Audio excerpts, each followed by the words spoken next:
Good morning, guys. Welcome to episode 6. We're on week 6 already of the 50 book challenge, and today we're looking at The Case Against the Sexual Revolution by Louise Perry. I really enjoyed reading this book. It was definitely different to what I've read in the past. It has a sort of political stance, potentially, and I usually avoid politics in general, just because I never really had an interest in it. And also it touches on feminism, which I've never really looked at in depth, I suppose, just because it hasn't been something I've had to worry about much in my life. So I decided to look at this book to get a further understanding of the topic, and also view a seemingly controversial opinion and see if I can understand it and just shed some light on the topics that are talked about less. During this discussion, it's important to keep in mind that this is simply one approach to feminism and the topics discussed here. Of course, it's important to have multiple sides to an argument to actually figure out which one is the best approach. Nothing's perfect, and people have different opinions. So approach this book review with an open mind and try to understand something that I'm discussing today, instead of simply living with your existing beliefs.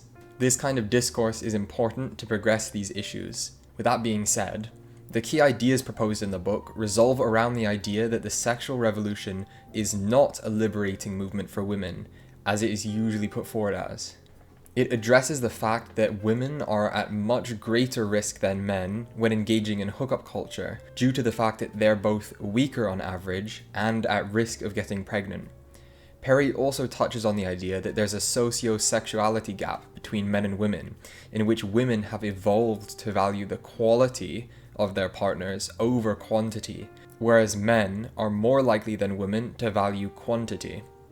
Other ideas discussed in the book include the fact that the invention of the pill has transformed the view of relationships and marriage, as well as the fact that practices such as BDSM, which are deemed as sexually liberating, may carry inherent risks.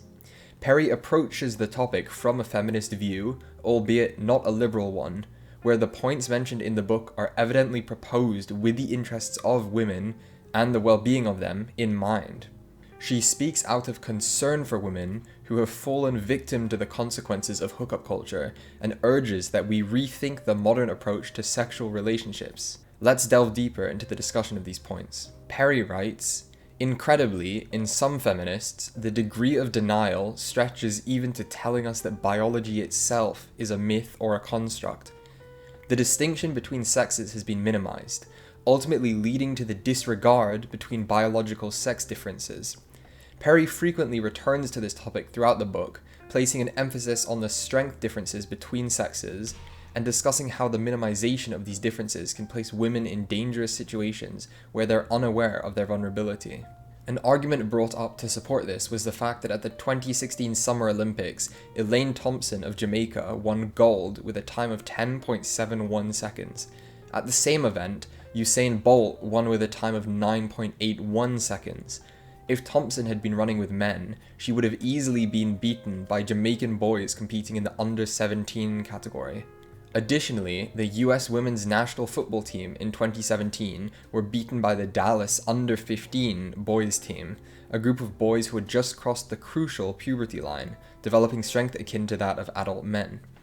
Perry concludes this segment with the line, "The women's category has been traditionally protected in elite sports because, if it were not protected, there would be no women in elite sports. Men would outcompete them every time." Perry discusses how post-liberals are critical of the other side of the liberal coin, a free market ideology that seeks to free individuals from all of these constraints in order to maximize their ability to work and to consume. The atomized worker with no commitment to any place or person is the worker best able to respond quickly to the demands of the market. This ideal liberal subject can move to wherever the jobs are because she has no connection to anywhere in particular. She can do whatever labor is asked of her without any moral objection derived from faith or tradition, and without a spouse or family to attend to, she never needs to demand rest days or a flexible schedule. Here, Perry is talking about how women being free from the expectations of religion, relationships, having children, beliefs like that, they are free to do work at all times, but that means that they can be essentially capitalized upon and used for work instead of having complete freedom, which is what they're seeking. The stories that came out of Me Too included plenty of unambiguously criminal behavior, but there were also a lot of women who described sexual encounters that were technically consensual, but nevertheless left them feeling terrible because they were being asked to treat as meaningless something that they felt to be meaningful. The boss who expects sexual favors as a condition of promotion, or the date who expects a woman to put out when he pays for dinner, are both more than willing to accept the principle of sexual disenchantment and thus view sex as a meaningless product to be exchanged on a free market. But they're queasy about using the power of the state to arrest and imprison rapists, and they don't want women to have to change their behavior in order to avoid exposure to dangerous men, since even raising this possibility is regarded as victim blaming. This presents an interesting point of discussion. If there's a binary approach to consent, then it doesn't allow for the acknowledgement of things that may be consensual, yet unethical.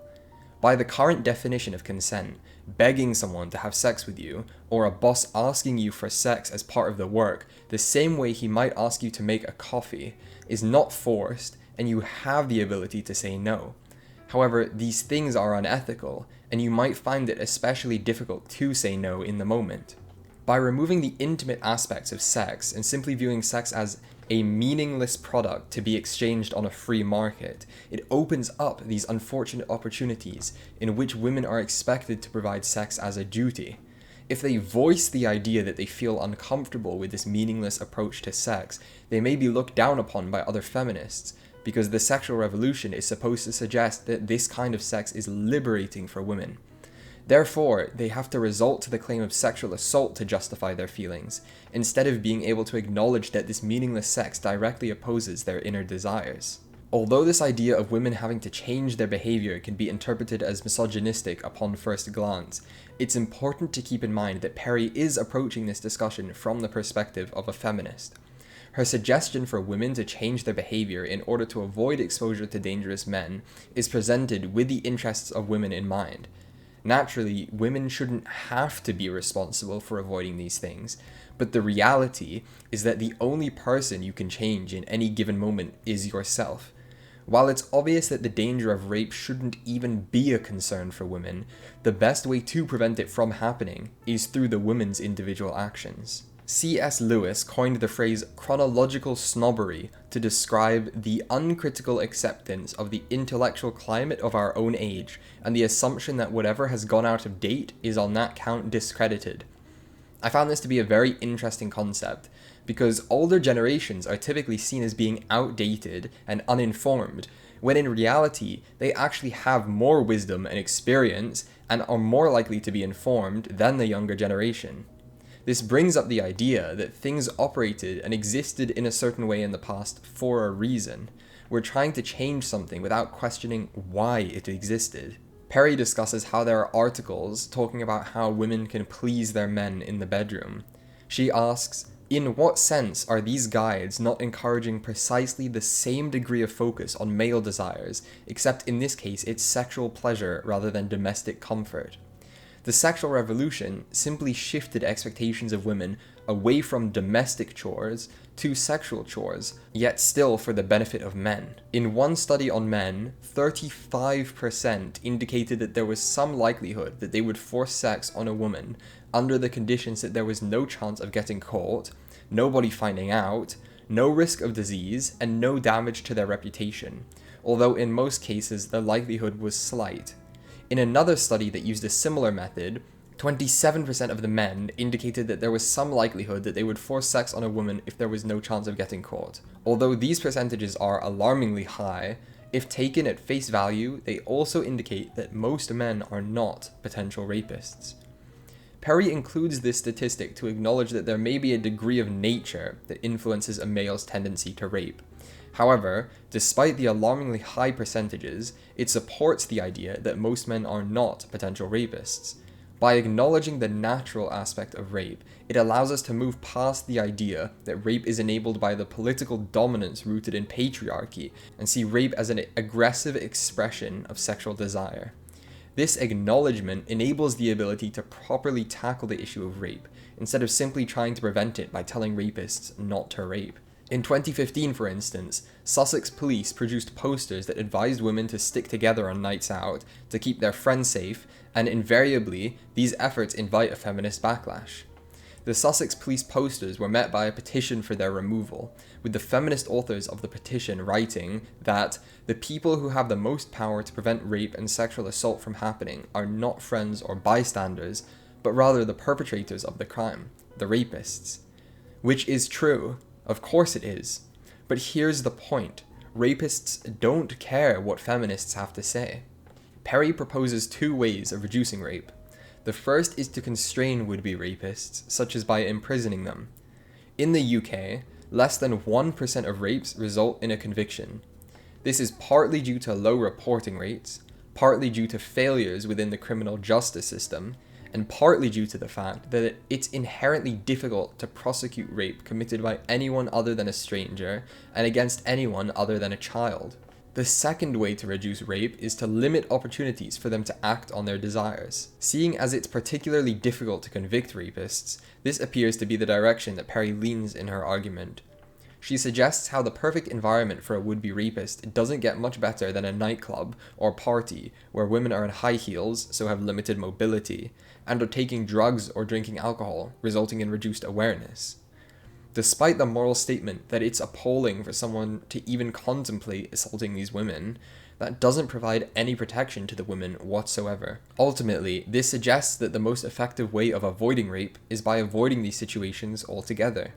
Perry suggests that women should avoid being alone with a man they don't know, or around someone who gives them a bad feeling in their gut. She concludes this idea by providing a dark, but realistic point. He is almost certainly stronger and faster than you, which means that the only thing standing between you and rape is the man's self-control. In the matter of reforming things, as distinct from deforming them, there is one plain and simple principle, a principle which will probably be called a paradox. There exists in such a case a certain institution or law, let us say, for the sake of simplicity, a fence or gate erected across a road. The more modern type of reformer goes gaily up to it and says, "I don't see the use of this, let us clear it away," to which the more intelligent type of reformer will do well to answer, "If you don't see the use of it, I certainly won't let you clear it away. Go away and think. Then, when you come back and tell me that you do see the use of it, I may allow you to destroy it." This is the idea of Chesterton's fence. The conservative view is, don't remove the fence until you understand the purpose, whereas the liberal view is, the fence has no obvious purpose, so let's remove it. Chesterton points out that the person who doesn't understand the purpose of a social institution is the last person who should be allowed to reform it. The world is big and dynamic, so much so that literally no one is capable of fully understanding it or predicting how its systems might respond to change. The parable of Chesterton's fence ought to encourage caution in would-be reformers, because there is such thing as society, and it is more complex than any of us can fathom. Perry mentions that it's not only the most appalling abusers who could do with putting virtue before desire. All of us are likely to be tempted by our worst instincts every now and again, and we are much more likely to indulge them in a culture that encourages hedonism. A culture that enables us to act on hedonism can lead to a culture of reduced self-control. Although this hedonistic culture may enable the opportunity for more pleasure among many people, it also invites the opportunity for danger. Perry provides a story about Aziz Ansari, who went on a date with a woman known as Grace. Upon arriving back at his house, Ansari tried again and again to initiate sex, despite Grace's reluctance. Ansari's behavior did not meet the legal threshold for rape because Grace did technically consent to their behavior. The problem is that the presence of consent is such a very, very low bar, an absolute bare minimum requirement, not an ideal. Ansari had managed to jump this bar, but he had also failed to behave well. In another era, his behavior might have been described as immoral or ungentlemanly, but these are not words that liberal feminists feel comfortable using, given the icky associations with religious conservatism. The only vocabulary left available to them is that relating to consent. This touches on the consent point discussed earlier. If behavior that is unethical is allowed to take place purely because the other person has consented, this may act as protection for those who are acting unethically, so long as they can actually achieve consent in the first place. Chivalrous social codes that encourage male protectiveness toward women are routinely read from an egalitarian perspective as condescending and sexist, but the cross-culturally well-documented greater male physical strength and propensity for violence makes such codes of chivalry overwhelmingly advantageous to women, and their abolition in the name of feminism deeply unwise. This point may support Perry's previous argument about how the patriarchy may not be responsible for rapists, but rather an innate sexual desire coupled with a lack of self-control. If this point can be agreed upon, it can allow the benefits of the patriarchy to become clear, especially those that encourage the protection of women. Perry addresses how there's advice to young women to have sex like a man if you want to be a good feminist, and mostly it'll turn out okay. And when it doesn't, when a sexual encounter turns out to be not ideal or worse, well then we must fall back on liberal feminism's old standby: teach men not to rape. This is essentially throwing people into a dangerous situation for the sake of liberation, but when it goes wrong, they blame the other people instead of taking accountability for the risks involved. Casual heterosexual sex inherently carries much greater risks for women, and in return for much meaner rewards. Biologically speaking, men's investment is completed at conception, and they're free to move on to pastures new. But women, unlike men, are quality, not quantity specialists. Their investment is not limited to a few moments' pleasure. They are committed to the reproductive consequences, and women produce only a limited number of offspring. So great is the commitment demanded by every child that women's bodies and minds are exquisitely crafted to invest only in the highest quality child that they can produce. Perry discusses the writings of Leah Fessler during her time as a student at Middlebury College. At Middlebury, hookup culture reigned, and abstinence seemed to be the only way in which a female student could avoid participating. The worst thing for women at Middlebury were the pseudo-relationships, the mutant children of meaningless sex and loving partnerships. Two students consistently hook up with one another, and typically only each other, for weeks, months, even years. Yet per unspoken social code, neither party is permitted emotional involvement, commitment, or vulnerability. To call them exclusive would be clingy or even crazy. Fessler conducted research on hookup culture in her senior year and found that among straight women, 100% of interviewees and 75% of survey respondents stated a clear preference for committed relationships, with only 8% of women currently in pseudo-relationships reporting being happy with their situation. Naturally, this points to the idea that hookup culture was evidently not benefiting women, who would have much preferred a committed relationship, but it favored boys who wanted to engage in these pseudo-relationships. Perry states how if you're a young woman launched into a sexual culture that is fundamentally not geared towards protecting your safety or well-being, in which you're considered valuable in only a very narrow physical sense, and if your only options seem to be either hooking up or strict celibacy, then a comforting myth of agency can be attractive. This myth depends on naivety about the true nature of male sexuality. Today's young women are typically unaware that men are, in general, much better suited to emotionless sex and find it much easier to regard their sexual partners as disposable. In our evolutionary history, men who unwittingly devoted themselves to raising children, not genetically related to them, were at a selection disadvantage, while those who practice what biologists call mate guarding, for example, behaving jealously, could be certain that their children were their own. The sexual double standard is the result of this mate guarding instinct.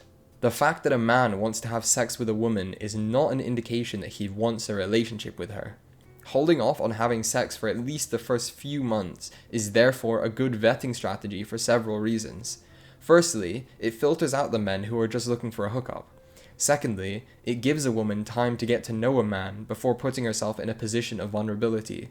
Thirdly, avoiding the emotional attachment that comes with a sexual relationship makes it easier to spot red flags. Professor David Courtwright defines limbic capitalism as a technologically advanced but socially regressive business system in which global industries, often with the help of complicit governments and criminal organizations, encourage excessive consumption and addiction.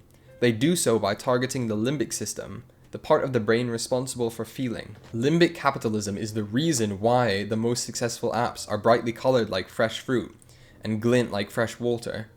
Our primitive brains helplessly seek out the stimuli that we have evolved to be attracted to because responding to those stimuli gave our ancestors a survival advantage. Perry touches on how porn is to sex as McDonald's is to food. Both products are examples of superstimuli, exaggerated versions of naturally occurring stimuli that tap into an evolved longing for nourishment, excitement, and pleasure, but do so in a maladaptive way, fooling the consumer into gorging on a product that initially feels good, but in the long term does them harm. Porn exists as a supernormal stimulus which provides us with short-term gratification through the form of pleasure and by fulfilling our natural sex desire. However, this naturally means that there's a reduced desire for people to engage in actual sex with a real person. The cues a sex robot would provide to the evolved psychology of a previously disgruntled teenager would be, you're achieving incredible mating success and status by staying at home and playing video games. Keep at it. Video games and social media already undermine the native psychological mechanisms that make us work towards status. They supply more immediate rewards and take far less effort than anything we work towards out in the real world. Sex robots are only going to make that worse, especially for young men. Put simply, the porn generation are having less sex, and the sex they're having is also worse, less intimate, less satisfying, and less meaningful. Some feminists place their faith in so-called ethical porn, but this hypothetical product serves only to distract from the reality of how the porn industry really operates.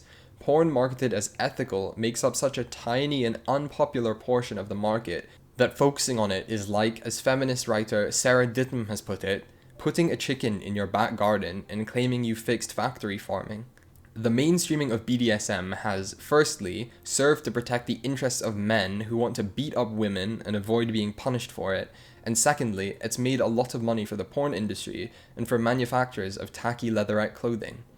In other words, BDSM is good for abusive men and good for capital. It subverts nothing. Perry addresses the mainstreaming of choking during sex. She mentions how, given the possible consequences of strangulation, until recently only partially understood, Dr. Helen Bishard argues that the vast majority of laypeople are not capable of giving truly informed consent to it. Bishard suggests that non-fatal strangulation can lead to cardiac arrest, stroke, miscarriage, incontinence, speech disorders, seizures, paralysis, and other forms of long-term brain injury. Men's Health suggested that strangulation is arousing due to the lightheadedness people feel as a result of it. However, Perry suggests that strangling oneself is incredibly rare among women. If the pleasure was derived from the lack of oxygen, why wouldn't women engage in this behavior? It's evident that this behavior is pleasing not because of the lack of oxygen, but rather the power play between men and women. Perry notes how in the post-sexual revolution era, the solution to the sexuality gap between men and women is to encourage women to overcome their reticence and have sex like a man.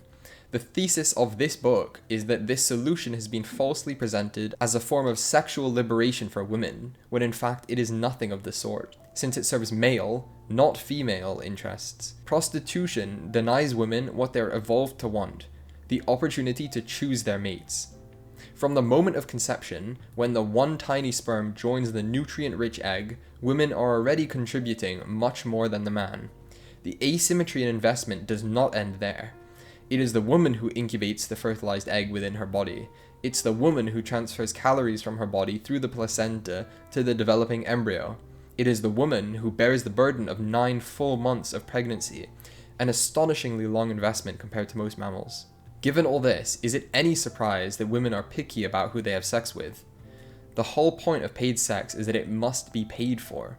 It is not mutually desired by both parties.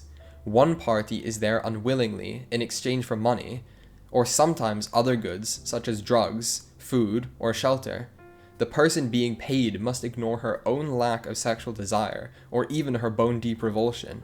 The pill has existed for 70 years, while Homo sapiens have existed for approximately 200,000 years.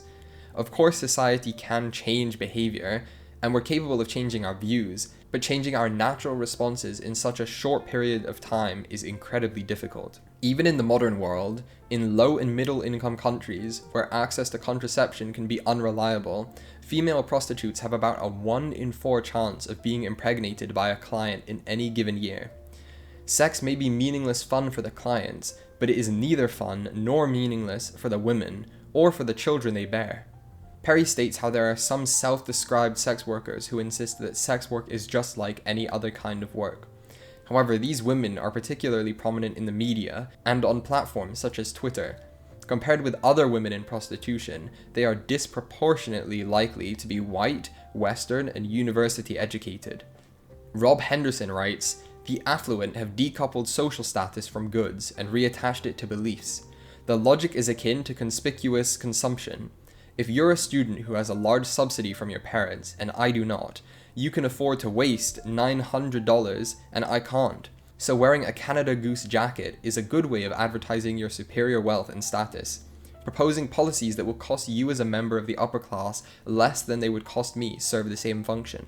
This suggests that in the elite circles of the media, repeating a phrase such as "sex work is work" confers status on the speaker by suggesting an admirable open-mindedness and an empathetic relationship with the imagined figure of the sex worker.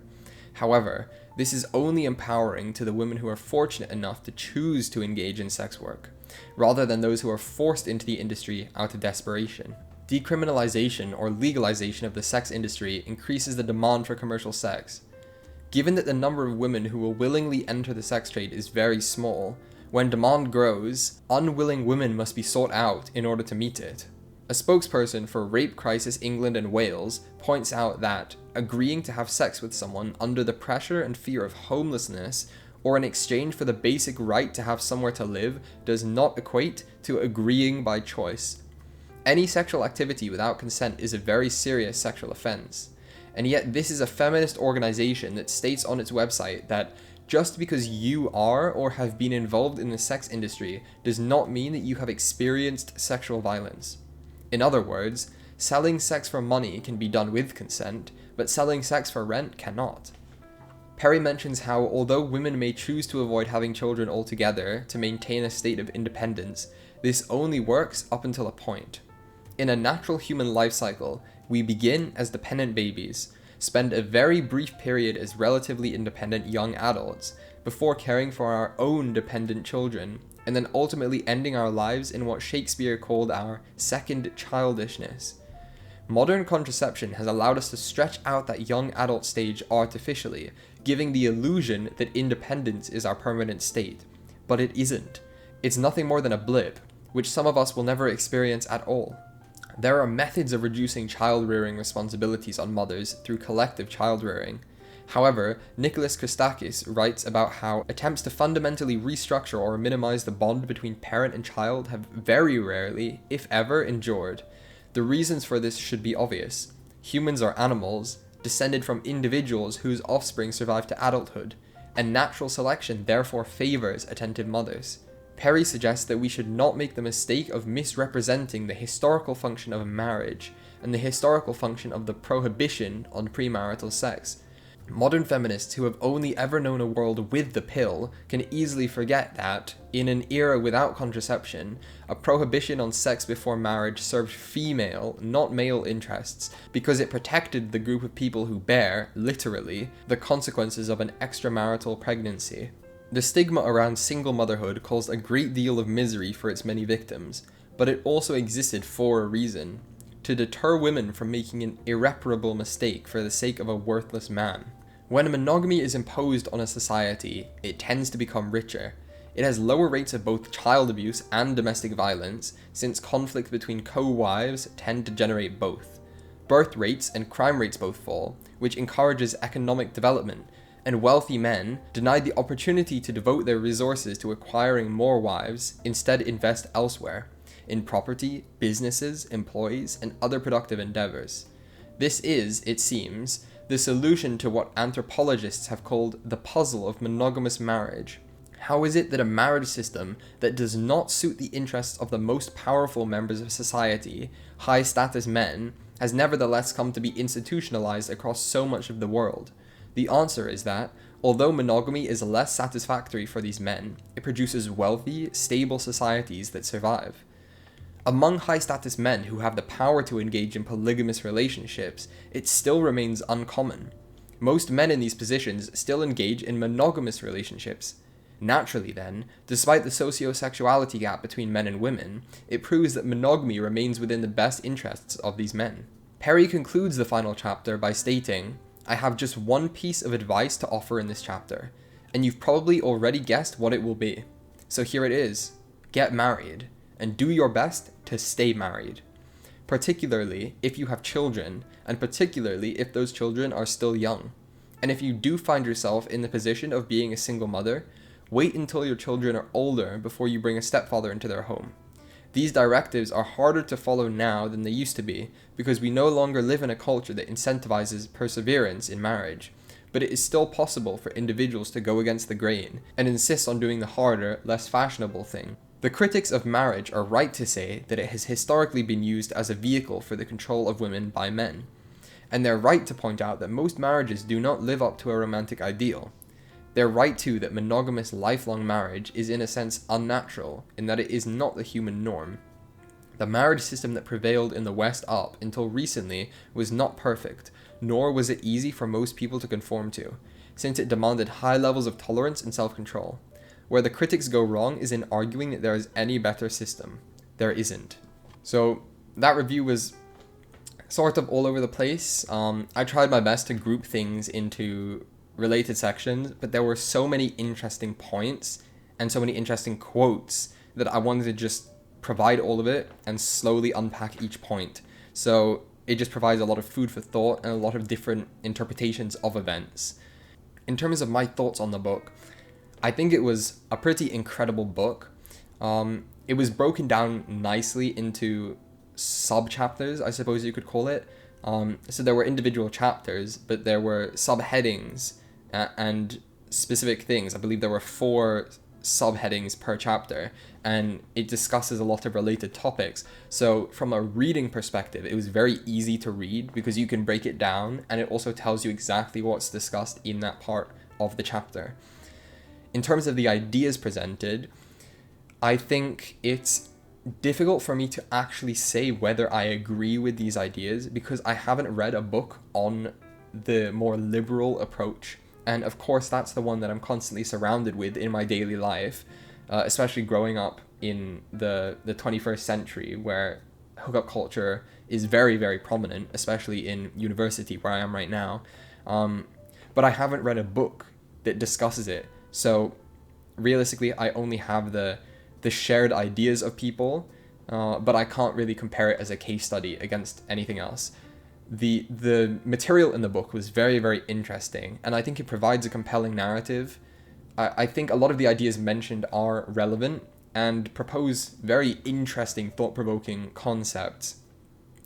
I would say one thing that was unfortunate, and of course, it isn't necessarily Perry's problem, because she can't provide a solution, but it was a shame to hear that when she ends the book, she states that the only solution isn't ideal, but there is nothing else.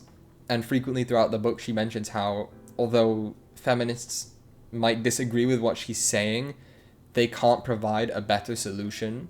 So ultimately, if people had the answer to the sexual revolution and the problems it causes and rape and stuff like that, we wouldn't even be here in the first place. We wouldn't be having this discussion or writing these books.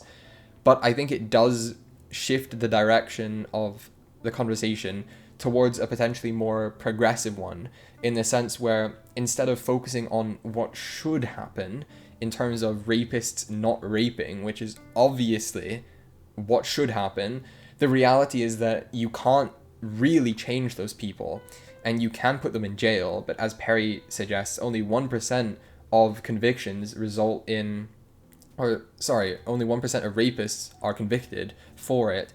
And so the more reliable option, although it's an unfortunate solution, the more reliable option is for the individual person to protect themselves.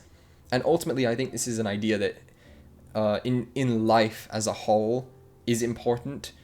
Of course, you shouldn't have to be fully responsible for yourself, but the only way you can ensure, or not even ensure, but just reduce the chance that something happens is to do it yourself, and relying on other people is never that fulfilling. So I think it would have been nice if there was a stronger proposal of what to do. Perry falls back on the idea that marriage is the solution to this, and also suggests that the patriarchy existed to support women in a sense, where people who are stronger than them, the men who are on average stronger than most women, are protecting them, and by dismantling the patriarchy, they no longer have those defense mechanisms. And yeah, I think the idea of marriage is interesting, and she sort of explains well why it exists and why she thinks that's the solution. But it would have been ideal if she proposed a stronger solution that people could move towards, rather than just falling back on older traditional beliefs. However, it also proposes the idea, as she mentions in the book, that those older beliefs exist for a reason, and we got rid of those beliefs and changed our behavior because of the invention of the pill. But evidently, it was there for a reason, and it had been there for so long throughout history. And by eliminating it without asking why it was there in the first place, and simply seeing that this doesn't benefit me right now immediately in the present day, so let's get rid of it, that approach proves to have some downsides to it. I also think that this is a nice book to read because it's especially controversial, and I think that people who wouldn't want to read this book should approach it with the mindset that because it's controversial, it proposes an idea that most people are afraid to discuss. And I think having these discussions with people who are brave enough to speak up about their thoughts allows us to make progress on these situations. Because although it might not be the solution, and it might not be favored by most people, if we only had one way of looking at things and everyone agreed on one method, there wouldn't be any progress in that method, and there'd be no reason to change things. So it's important to explore the situation from both sides. Naturally, I would say that I approached this book with a biased view, in the sense where I'm personally not a fan of hookup culture, and I've never engaged in it. And as a university student, I probably live a very different life to most people who party frequently and all that stuff. And so naturally, I tended to side with Perry's argument. However, there were situations where some of the ideas that she mentioned weren't things I agreed with. So I didn't blindly agree with everything. There were definitely things that I challenged.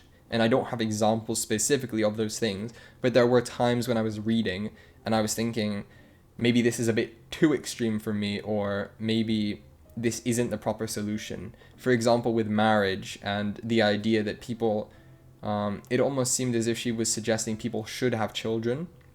And that might be an incorrect understanding, but she mentioned that people extend their independence by avoiding having children. And ultimately, my belief is that if you don't want to have children, don't. If you don't want to get married, don't.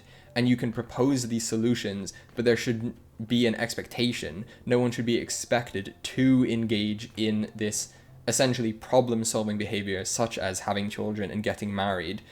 And although it might reduce the cases of sexual assault and whatever, and also people who go out partying and want to engage in the same behavior as men, essentially, although it protects them by not doing so, we shouldn't just avoid that behavior. We should still push forward to change it. Because if the solution was simply avoid going to those clubs and avoid being around those men, naturally there wouldn't be any progression. We would simply avoid it and there'd be no reason to make a change. So I think in the moment, you are responsible for caring about yourself and protecting yourself, but there should still be some societal pressure on changing the way that people see these situations and changing the way that we approach those situations, in the sense where there should be pressure for rapists to be convicted, and there should be pressure to educate people not to do those things and teach them how to protect others. And the only solution shouldn't be avoiding those situations altogether, because it doesn't make any progress on the issue. This was a longer review today because I found so many interesting topics in this book, and although I didn't expect it to be that engaging, I did really find it very interesting. There's a podcast called Modern Wisdom, hosted by Chris Williamson, and Louise Perry featured on this. I found the podcast incredibly interesting, and it's actually how I found the book, because I watched the podcast first and saw that Louise Perry was discussing her book. So I'll link that podcast below if you want to watch it. I definitely recommend watching it if you want a deeper understanding of the topics discussed in this book review. With that being said, this brings us to the end of the book review. I hope you found it interesting. I understand that it's a controversial one, and many people might not like the ideas discussed, but again, I remind you to approach it with an open view, because we need these discussions in order to progress in society. If we only had one discussion, we wouldn't get anywhere. So even if you don't agree with it, accept that it is a point of view and a way people can look at situations, and we need those people looking that way so that we can figure out what is actually right and meet in the middle. Next week, we'll be reviewing The Courage to be Happy by Fumitake Koga. This is the continuation of a two-part series, the first one being The Courage to be Disliked. I read that book last year, and it has honestly completely transformed the way I view situations. It discusses Adlerian psychology, proposed by Alfred Adler, and it sort of just talks about ways to address problems in your life. And The Courage to be Happy was the second part, where instead of just laying out the ideas, it goes into more depth about how to apply them, and takes almost a more philosophical approach than a psychological approach to life in general. And I really, really liked the book. I recommend watching that one because it has some very interesting concepts. And again, although they might be potentially controversial, there are things that some people aren't willing to accept or even think about. And it's important to have those deep thoughts and potentially controversial discussions, because that's where we progress. So be sure to stick around, watch that one next week. I appreciate you watching today's video, and I'll see you guys next week.